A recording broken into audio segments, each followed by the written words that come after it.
This is the warning.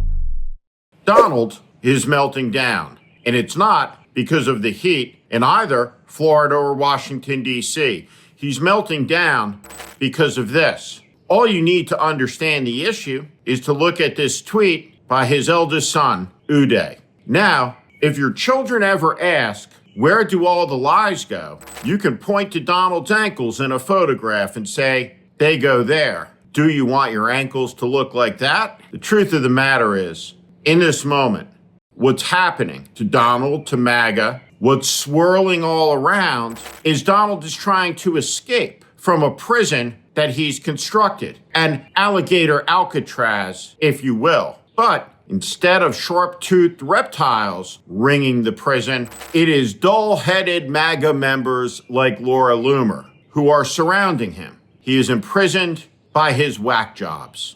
What a fitting way to begin the beginning of the MAGA end. Truth of the matter is, elections have consequences, and Donald Trump holds executive power. And Donald Trump has done unprecedented damage, will continue to do unprecedented damage. It will take many, many years to recover from the insanity, from the arson, from the destruction that Donald Trump has caused. The United States of America is burning food rather than distribute it to hungry children. Stephen Miller and his extremism, his racism, his cold-bloodedness, his lust for power, all of this needs to be confronted, dealt with head on, forcefully by the American people who can repudiate it, can reject it, can make sure the 120th Congress restrains executive power, makes certain there is never, ever again a presidency like the Donald Trump presidency. But it is too late to prevent the damage that Trump has caused, that he will continue to cause. The only thing that can stop it at this point is the anger of the American people, who rightly look at Chuck Schumer and say, what? And look at the appeasing Democratic Senate and wonder why it was that 6 U.S. senators with a D next to their name voted to confirm Kristi Noem. What's coming is terrible, but it can be stopped and ended by putting a check on Donald Trump. And here's why it's necessary to put a check on Donald Trump. The whole country, rightly, is watching Donald Trump's poll numbers collapse as he is caught up in this Epstein saga of his own making. What happened here is easy to understand. John Kennedy explained it a long time ago. What he said was, beware the foolish men who seek power by trying to ride the back of the tiger only to wind up inside.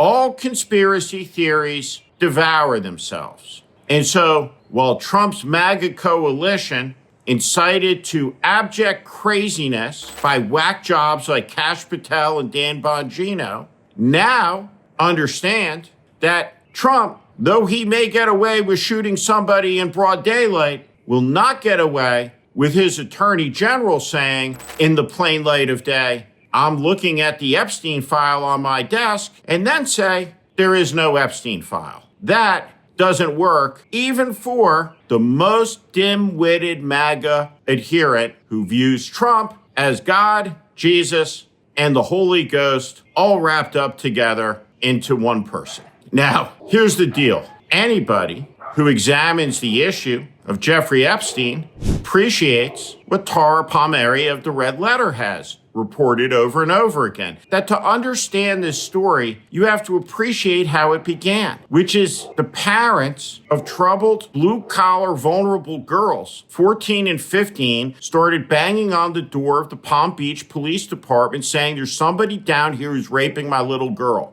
And the police didn't care because in Palm Beach, the upper class that Jeffrey Epstein and Donald Trump were part of writes the rules. And the little people, well, they get what they deserve, right? And so understanding what Jeffrey Epstein is about is understanding the meaning of class in America. And so they don't appreciate 40% of the country doesn't have $400 cash for an emergency.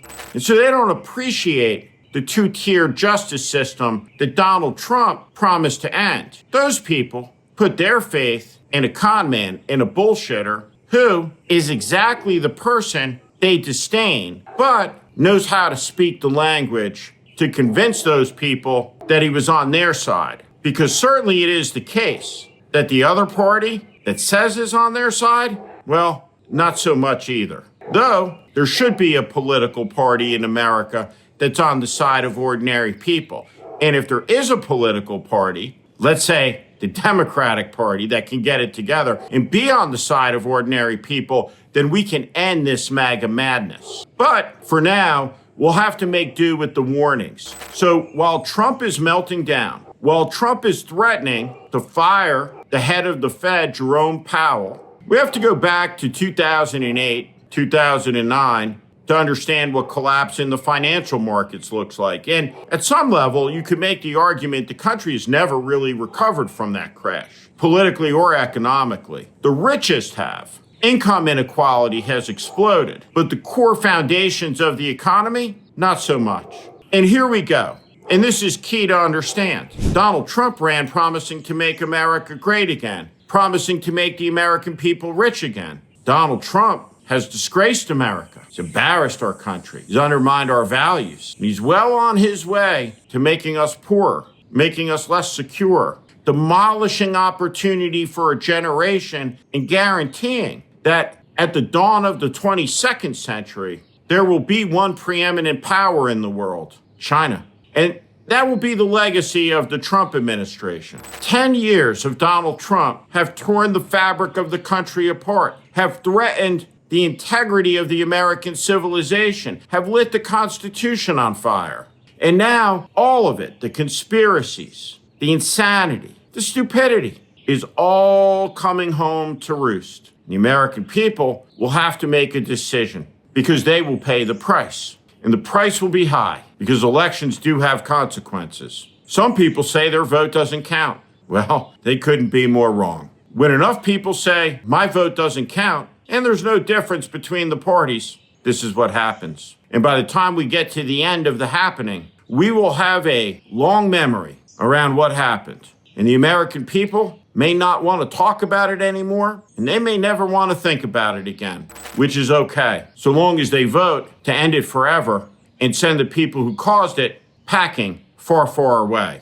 Oh, and let me just say, in a word before closing, to Hunter Biden, who opined about why his father lost the election and turned the government over to MAGA. He said it was because Democrats were not loyal to his father. That's not what happened, Hunter.